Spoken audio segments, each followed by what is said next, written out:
So for the last 2 years now, well, it's been a little bit less than that because it's taking a little bit for the medication to work through my body. But I no longer have night sweats. I can eat not properly or eat whatever I want. It used to be where I couldn't eat anything. I was constantly throwing up. I was constantly living in a state of fear. And no one wants to live in fear. And so we know that there's stuff out there, but people are too afraid. I was too afraid. And so now that I know that I'm HIV positive, there's just so much stuff I can do now. I take my medication. I see my doctor on a regular basis. I see her every 3 months. I make sure. And for somebody who doesn't have insurance, it was the biggest problem for me, was because I didn't know where to get tested, where to get a free test. So we will be talking about where can you get free tests, and where, there's so many options around the United States where they offer free testing, and no one really knows about it. So we want to make sure that we advocate, for know your status, and once you know your status, to stay HIV negative, or if you're HIV positive, we want you to be undetectable. That is the only way that we can get the zero transmission rate. And my life has been incredible since learning. And it's difficult because I have to take a medication every year. Every day at the same time. I have to make sure it's with food. First, I was on the 3-pill medication, so that was super hard to make sure that I would always take, all 3 pills at the same time every single day at the same hour. Make sure it's with food. Make sure that I have something to eat. 1 day, 2 days, you can't skip this medication, for anything. You have to take it religiously. So that has changed in my life, but for the better now. Now I can educate. Now I can be an advocate. And while I don't want somebody, I would like for people who are not HIV to be advocates. I feel like it's so important, somebody who is living with HIV, who doesn't have insurance, to be even more of an advocate for, making sure that we end zero transmissions.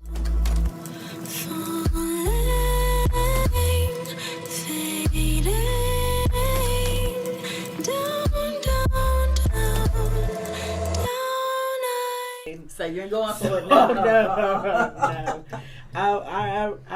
I originally met. I always say he's a thug because he's from Miss Tiffany says she's proud of you. Oh, tell her thank you. Thank you, Miss Tiffany. We're proud of her. I met my husband 4 years ago, and we actually just got married because I was scared to get married again. How old are your children now? My oldest is 25. Oh, so they can protect themselves. And you. She's 25. Okay. My son, he's 22, and then my baby girl just turned 21. Okay. Okay. So they're all grown there, and it took me a long time to introduce him to them. Yes. Because yes, we understand. Yes. But they're just as crazy as he is. It's like he always tells me he has a rough type of love. He's not affectionate or passionate, but he said he shows me the love that he know how to show me. That's probably all he's been taught. And that's what he said. That's all he's been taught. That's all he's been taught. And we laugh, like, if I tell you on a nonstop basis, he has us rolling,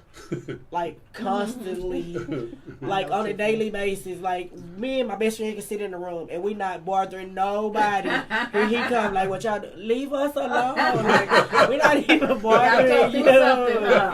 And he has like so many different voices that he used on us. Right. He has an African I saw him voice. last night. When the last night? Yeah, when he barbecued. Oh my God, he got an African voice he used on us. I say he needs to turn that into some money. He was good though. Yeah. He need to go on Facebook Live with his characters. Yeah, so I tell him every day. I appreciate him. He's still rough around the edges, but I appreciate him because. Well, you have to meet people where they are. Where they are. That's all he knows. That's all he knows. And I'm his first marriage. So. Oh yeah, so it's gonna take prime process. Yeah, it takes time. So he was like, I don't know, He don't know what to do. Yeah, he never been taught, so you can't fault him for that. And that's what I have to remember that I can't fault him for something he doesn't know. But like I told him, he said, I accept you for you. Right. And he's originally the one that really made me stop wearing my hair in my face because I used to cover my face. I remember you said that. And remember when I first met you, I had just cut all my hair off. Cut all her hair off. I'm like yours. I had just cut it off and dyed it. She did. Because I wanted to stop hiding behind the fact that I was insecure about my facial features being something that I had to get used to. Yes. And not being, you know. You have such a beautiful face. Thank you. You know, you've been used to looking one way and then you have to adjust another way. So yeah, because she had cut all her hair about like yours. She just chopped it off. Chopped it off. You know what? Because I was like, how can I help somebody if I haven't faced my own insecurities? Right. Like, who's gonna listen to me if I'm trying to say, you know, you need to do this, and they be like, well, you got your face covered up. Like, why I'm supposed to listen to you?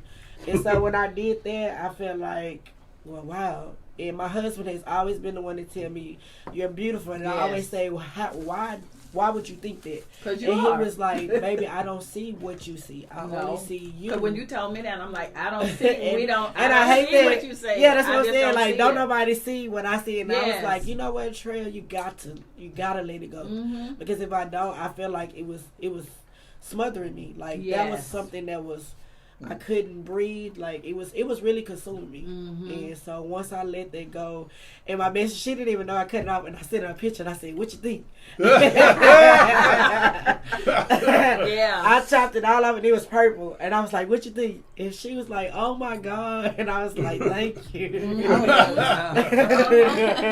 I was at work. I literally stopped working. I went to screen running and people was like, what's wrong with her? Yes. So we just want to let you know that you have I've already told you from the beginning, you have the most beautiful face, most beautiful smile, personality, you radiant, and it's your loving, kind spirit and heart that you always want to help and always want to do for somebody else. Even in your own pain, you still try to reach back to help somebody else. And I always say this because I'm a sensitive counselor. Like, everything is sensitive to me. Like, we can't even watch TV because if somebody crying on TV, you cry. My husband be like, I see you over there crying. I be like, whatever, I'm not crying. He be like, yeah, they're gonna tear. I just always feel like if I can show somebody compassion and love, you know, that's what we all really need. Like, if we can just help each other and stop being, you're right. You know, always having an attitude or it's always a problem. Like, it shouldn't work that way. You know? We should all be able to coexist no matter what. And I feel like if we can just get along, and always find good in something good in everybody. I mean, you might have to look a little harder, but it's something there. The white box. We gonna find something in there. Did you want to say something, Freeman? She's like, I ain't trying to say nothing. Don't be scared. I just want to, encourage, especially encourage young women. Yeah, because I was so young when everything happened. I want to encourage young women to at least help. I met women along my journey that lost their kids, and I give them my number. Call me. Yes. If you just need to vent, cry, do whatever. It don't matter. I'm here. So I don't know call me and we can talk. I have no problem with it because I've been there and I know how it is when no one wants to listen to you or no one wants to hear that one. You, as they say, why? I haven't been through that situation, but I think it's like a stigmatism. I think it's like a stigmatism that the female has to carry it. Like, that's what we do. We're supposed to show the world and just work through it and you'll figure it out. Yeah. Sometimes you need to vent. You gotta let that go. Yeah. and it's so funny that you say that because I know Tiffany's probably gonna kill me, but that's what I did to Tiffany. I inboxed her and I was like, "Can I share something with you?" And she was like, "Sure." And it was just something that was saying, talk to her. If you talk to her, I promise you she will listen. Yes. And when I talked to her, she was like, you could text me. She called me. She even sung a song. And I was like, I've never met women that were so freely to help or give advice. That's right. Because like again, where I'm from, it was always thought, black women can't get along, or women in general can't get along. And so once I met her and just, you know, kind of enclosed some things to her, she was just like, you know what, you know, I won't say anything about it, but when you're ready. Yeah, when you are ready. So, and that's what I told you, whenever her. you ready. And I appreciate you too, because it was just, I guess it was meant to be. Right. Because I promise you, the day before you said, hey, come on the show and talk, I had just told her, you know what, maybe I need to start talking and I can get this painted. Yes. Because I literally cried. She held me like a baby, and I literally cried on her shoulder.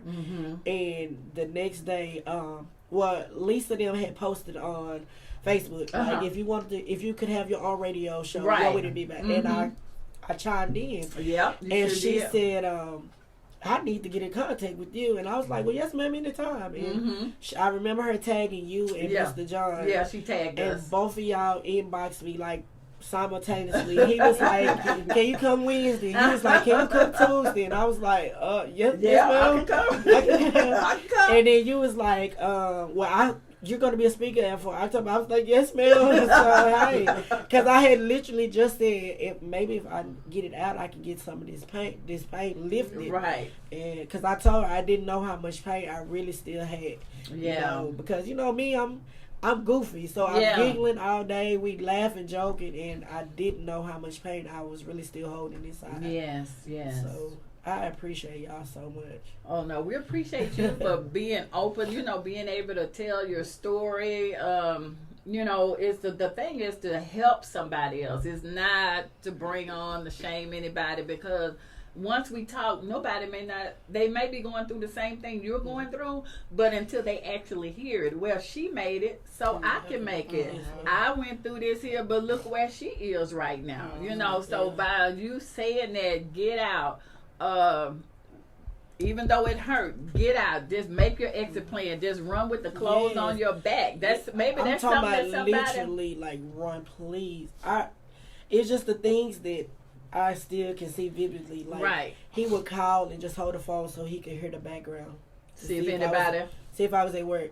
Or he would ride by my job to see if my car was, like, that's a lot of time. Like now, you know, now I'm looking like that's too much time on your hands. That's stalkerish stuff. But we didn't know about stalking back then. We didn't know about no stalking. Me, I'm thinking, oh my God, he loves me so much. Like, no, like now I'm like, that is serious. So was he working? He was working. It was just. So you were his full-time job, basically. Like, when it got worse, that's when it was just like, he really didn't care anymore. Like, I'm like, my auntie was one of the aunties who owned the little place I worked. And she was like, he need to get off this property. I remember he was going by one of my cousin's house in Dallas, and she was like, I got my gun, he needs to get off my property. That's when I went into hiding. Like, was it jealousy, or it was just something wrong? It was just did you ever figure it out? I just figured he couldn't take me wanting to leave. Like, you could do whatever you want to do to me. Just don't leave. Just don't leave. But when I got ready to leave, and when he found out that I know what I'm worth, and I know I don't deserve this, therefore it became a problem then. Like, I'm talking, when my mom had to get an apartment in her name, so you couldn't find me. Yes. Like, one of my friends she don't work here no more because he would come to my job. That's how serious it was. Like, he ended up jumping. I stayed in a gated community. He ended up jumping the fence to try to find what apartment I was in, but he couldn't. He didn't know. And by then the security had called. The lady upstairs from me called the police because she was like, she seen somebody peeping through walking past my windows, but he really didn't know if it was my apartment. Didn't know. And they ended up calling the police. Like, it was that. I was like, what's the problem? Like, you're doing what you want to do, and you've been doing whatever. Like, just let me go and live my life. Yeah. And because he was so much older. But you said the controlling all that didn't start till after the 2 years. But before the 2 years, did you see any warning signs? No. Look. He just turned overnight? He presented himself. Have you ever seen a Prince Charming that he's taking care of everything? Right. Oh, he pays all the bills he works. Yes. And then because that's when the violence you're 13 started. years older than me, I'm looking like, oh, you're not in the ripping around the streets. You don't do the club because you're older than me. Yeah, you thought he was more mature, and he knew. And then, like, one night, it was just like something switched to where you just He start, just switched. when he was driving trucks and he just started staying out. Would lie about where he would be. I had women calling my phone. They was like, "Oh, he's with me." What? And, you know, no, they lying, and it's okay. It just got to the point to where it was just ridiculous. And then when the physical abuse started, how did the physical abuse start? We was arguing one night, and it was just like he hit me, and I was like, "Whoa, where did that come from?" And I had nails, and we literally fought. All my nails was broke. I was bloody, bleeding. My face was messed up. Like everything, I literally looked like when Martin was on. Right, I know and he had all about. those. That's how I looked. And when I looked at myself in the mirror, I was like, "You gotta be kidding me! This is not. Here we go again. What a marriage is supposed to be. Like that was one of the worst fights. Like the worst fights. It was that got to the point to where then I just thought, "You're not gonna hit me. I'm finna pick up something. We finna fight. Okay. I'm not doing it because you're not gonna keep this." And then every time he would apologize, I'm sorry, buy something. Yeah, I hear the women say that it always comes with the apology, with I'm the not gifts. gonna do this anymore. I love you and this and that. And so after the apology came, and after that, how long was to the next incident? like at first it would take a minute, like a month. Were you or two. walking on eggshells, or were you? No, not at that point. Okay. When that fight happened, that was one of the worst. That's when I started walking on eggshells because you couldn't say certain stuff or you couldn't do certain things. You better not look this way, or like any little thing was an argument then. And I kept saying something has to be wrong because there's no way that we can't be in the same household together. And if I say the water ain't cold, it's a fight. Like it shouldn't be that way. So you just probably got to the point where you didn't want to say anything. I just got really frustrated right, and I was depressed. And so when I had got in that situation and my family was like, "Oh, you're getting big and you're doing this, like you okay?" Were you eating or was it stress? It was both. Okay. I had got real big to where like they were, it runs in our family, but they were like, "Yo, you okay?" Because like in a short period of time, I had blew up. Like I went from stress. I went from like a 14 to a 28 just like that. So they was like, "Oh, you sure you okay?" And I'm like, "Yeah, you know me, I'm okay. Nothing's going on."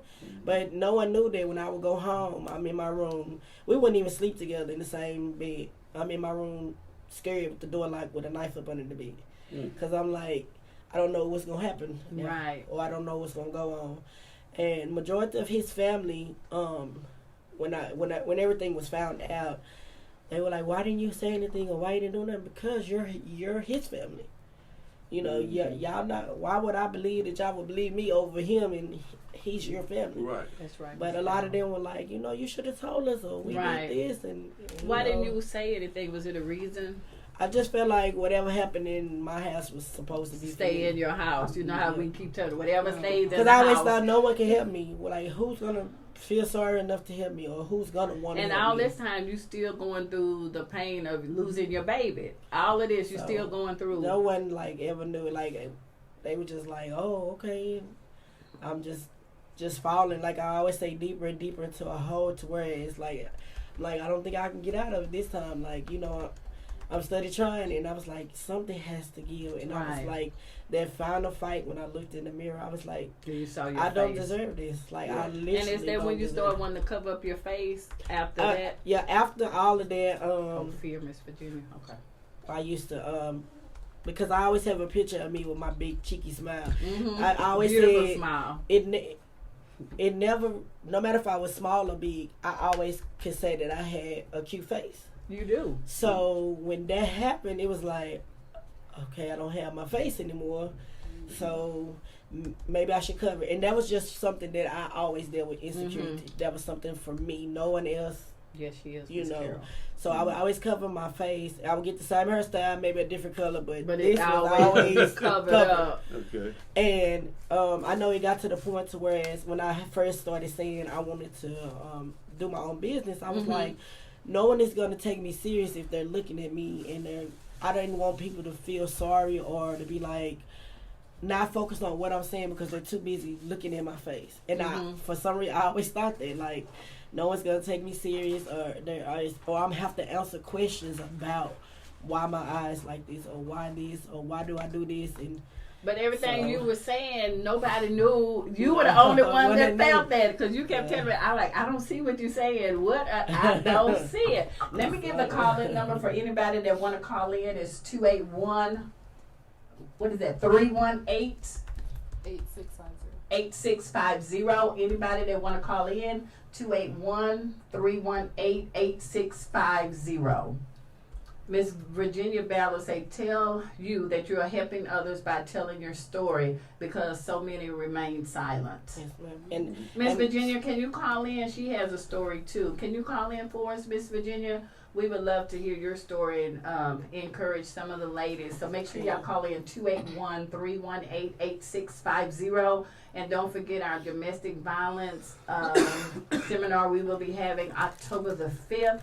She is one of our speakers, and we are sponsoring 50 ladies from a domestic violence shelter. I can't mention the shelter name. We're going to provide them with hygiene bags, plus we're going to provide bags and different things, toys and stuff for the children also. So we're going to do that. So I've gotten in contact with them, but I can't call the name because they have to keep it, separate. Confidential. Because we can't let them know. Okay, post the number. Miss Virginia, 281-318-8650. 281-318-8650. And we're going to get to you, love. Please call in, Miss Virginia. We would love to hear from you.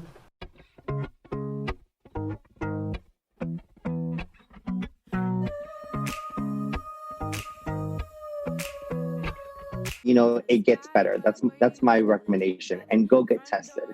If you're afraid, go with a friend.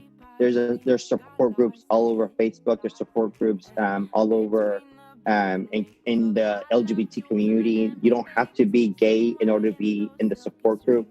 There's several heterosexual only support groups. We want to make sure that there is that you have hope. And if you don't know anybody, contact me. Reach out to me. I will guide you through. If you're not in Houston, we will FaceTime me. Now you can FaceTime me the entire time there, and I will walk you through the process. We are in this together, and I want to make sure that we end the stigma of HIV. And we can only do this is by addressing it head on. And I want to make sure that people feel safe and they feel loved. And when it was super hard for me to tell my family and friends. And if you don't feel like talking to me, then I can reach out to another provider. We will get you connected to somebody who will make sure that you are safe, first of all. And second of all, is make sure that we're going to know your status. And then once you know your status, either we're going to get you on PrEP if you're sexually active, and we're going to recommend it to you, or if you are HIV positive, then we will get you on drugs immediately. And the drugs now today are not the drugs that were 20 years from now. My doctor is very conscious of my liver. My doctor is very conscious of my bones. She wants to make sure that I stay healthy. And those are the medications that are out there now. So there's so many types of medications that will help you. But the first thing we have to do is to get tested.